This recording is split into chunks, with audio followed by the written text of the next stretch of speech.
I can see that 2014 we have more participants at the ICD. Congratulations, Dr. Mark. Yeah.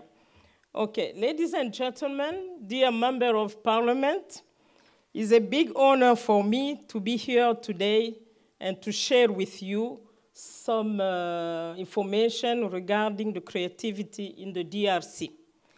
And also for the women's, in 2 days we will celebrate it, the Women's National Day, so please accept today my congratulations for that.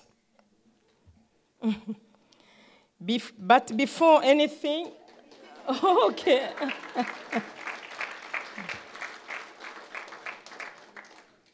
Okay, as I said, we would like to thank Dr. Mark Donfried, the president of the Cultural Diplomacy Institute, who wanted us to be part of this reflection today. The creativity of the economy, education, entrepreneurship, and tourism as a driver of sustainable economy, the case of Democratic Republic of Congo. Ladies and gentlemen, the sustainable economy in Africa is a very interesting topic indeed, taking into consideration its relevance in Africa. And Africa plagued by serious problem of all kids, we will come back later on. It is important before discussing our theme of today to give a small framework so that we will have an adequate perception about what we are going to discuss. The first point will be the framework. The sustainable economy is one that assumes a development that meets the current needs without compromising the ability of future generations to meet their own needs. So, the sustainable economy is not a balanced condition, but rather a process of change in which the exploitation of resources, the choice of investments, the orientation of technical development, and the institutional changes are determined based on both the current and the future needs. The second point will be the creativity of the economy as a driver of sustainable economy. The creative economy, which includes audiovisual products, design, new media, performing arts, publishing, and visual arts, is one of the booming sectors of the world economy, both in terms of income generation, job creation, and exports. In the Democratic Republic of Congo, the economy is going very well, even if it's still a few difficulties related to some non-economical factors. We continue to see the proliferation of small and medium enterprise in the art of visual entertainment, with thousands of musical groups and popular drama groups through the country. Gradually, it has been notified that the appearance of the film industry in Congo long dormant, with particular documentary and other films. The television channels and radio stations are pumping up everywhere across the country with several creeds. Some are regarding religions, some are political, others cultural, or gathering all this. We are also witnessing the explosion of the publishing industry, in particular with a multitude of headlines appearing in the DR Congo. This area is in a period of building so far, at still mostly concentrated at the newspaper publishing, while it may extend to the printing media and all this sector. Here, I'd like to let you know that we have a very nice experience of free expression, because everyone can have his newspaper, daily newspaper, publishing what he wants to do, publishing regarding the political side, publishing regarding the business. So I think on this matter, the Congo have improved itself. While this sector has not yet generated expected revenues, it's clear that it is an important part of the Congolese population. Kinshasa, for example, you can read a newspaper without buying it, because it's some place in the public street where someone can put all the newspaper, the daily newspaper, and then people can come and read and make comments and write what they want to write about the publishing of the day. The third one will be education as a driver of sustainable economy. Education is the basis of development of human society. It is inevitable that a society that expresses the need to move to a sustainable economy can adapt its education system to meet the challenges of sustainable economy. The DR Congo is doing all one can to observe this rule somehow by incorporating into the academic curriculum. The lessons and options that highlight the need to preserve biodiversity ecosystem. At the university level, the teaching and options have been integrated in almost all faculties, as evidenced by the example of the University of Kinshasa. Kinshasa is the capital of the DRC. The postgraduate school of regional development and integrated management of tropical forests and territories. I'd like to let you know that in Congo, as the middle of Africa, we have a lot of schools with, in French we say, école d'intégration régionale. So all the Africans can come there to experiment all the biodiversity system, to experiment all the climate change and so on. It is the same at the primary and secondary school, where programs have been adapted to achieve this goal.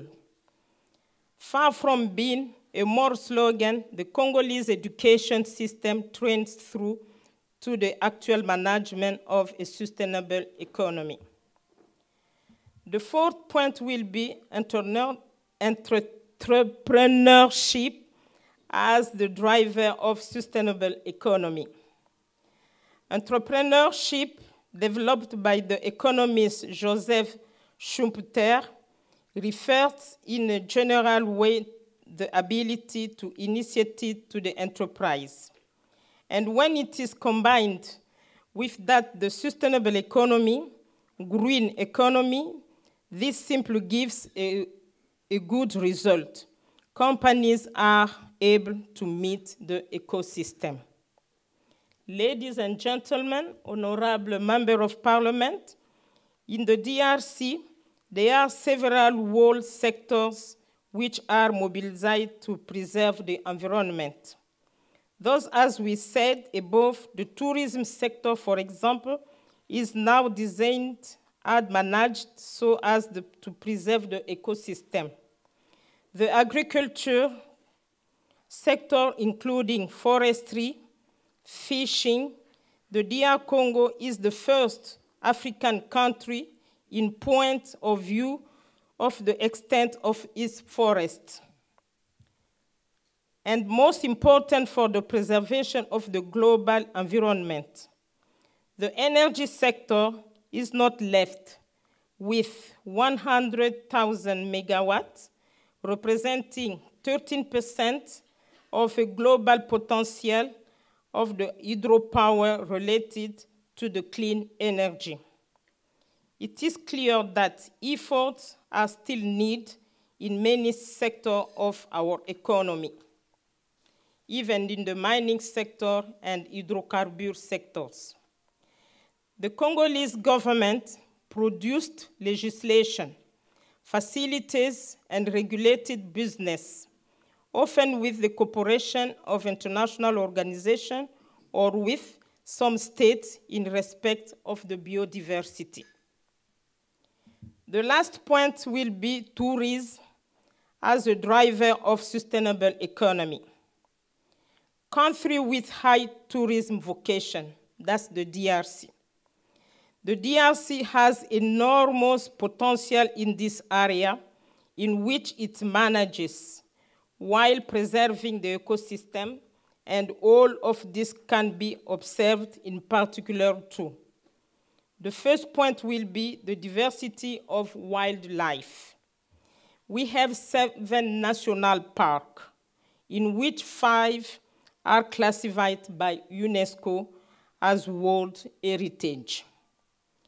We have 57 reserves, and hunting are hosting large and small African animals and are species such as the okapi, bonobo, you will have the screen with you, and the white rhinoceros.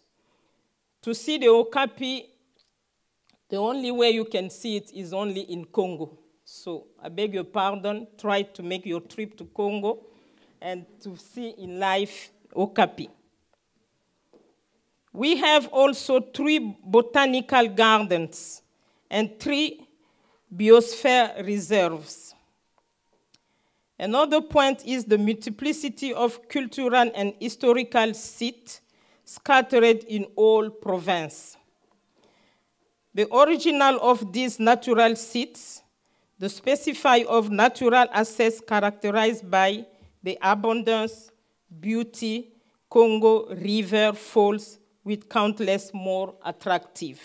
Every year, the Congo have at least more than 1,000 European people and Asian people going only to visit Congo River and to see the falls, because it's so beautiful that there's no way to bring it here for you.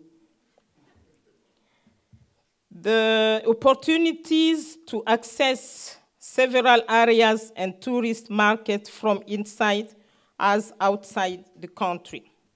The opportunity to develop several forms of tourism and produce large-scale service to develop a paradise that has not yet revealed all its emergence.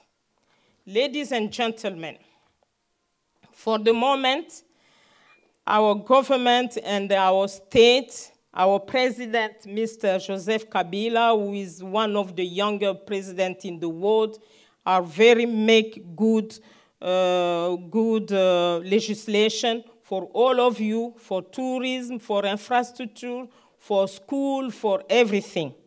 So in conclusion, we can say that the most striking result in the sustainable economy depends the effort for the preservation of the biodiversity, cultural diversity, the promotion of knowledge and gender equality. Yesterday, we had the second forum for women in Congo, but it was only for the Francophone country speaking. But anyway, they talk about the gender, they talk about the young people going to school, they talk about to give more the women place in the school and in the work area. The rationale of use of mineral resource to combat climate change, to prevent natural disaster, but also to work on the way to reduce poverty. All of this should naturally go through the peace and the human security, as well as the acquisition of essential sustainable lifestyle. But for what regarding the DRC, the efforts are still needed, particularly in political, economic, and social cultural matters. Our country, the Democratic Republic of Congo, is struggling to find the most appropriate solution to its problem. It's released on the contribution of all of you and all of the international community. Thank you very much for your attention and kind to this day. And I'm ready to answer some questions because you know that following the time, we cannot talk too much. So please, thank you.